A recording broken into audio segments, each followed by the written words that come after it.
معانا مكة محمد صلاح. يلا يا مكة.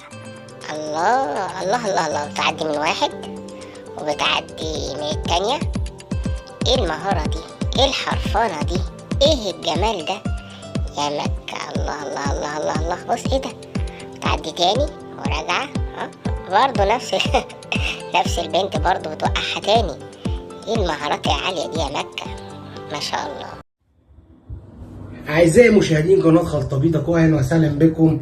خلاص النجم الكبير، النجم البرازيلي روبرتو فيرمينيو ودع جماهير الأنفيلد في مشهد حزين عشان تنتهي واحدة من أعظم الثلاثيات اللي كانت في تاريخ كرة القدم، ثلاثية صلاح وفيرمينيو وماني. السنة اللي فاتت مشي ماني وراح ميونخ، طبعا ما تألقش واتصاب، ورجع برضه مشاكل بينه وبين ناجلزمان، وبعد كده ما لعبش برضه كتير مع توماس توخل.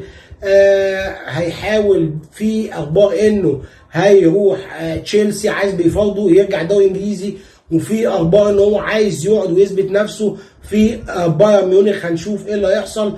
والسنه دي بيمشي النجم الكبير روبرتو فيرمينيو طبعا مع ميلنر وتشامبرلين ونبي كايتا، كل دول ماشيين. ولسه برضه في تقييم لبعض اللعيبه، جوميز وماتيب، هنشوف هل هيمشوا ولا هيكملوا.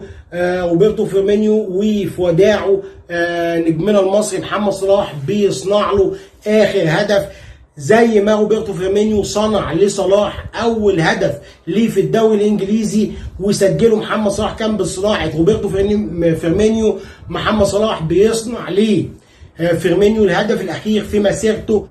اتمنى يا رب يكون الفيديو عجبكم. لو الفيديو عجبكم تعملوا لايك وشير وسبسكرايب وتفعلوا الجرس وتدعمونا في القناه. والسلام عليكم ورحمه الله وبركاته.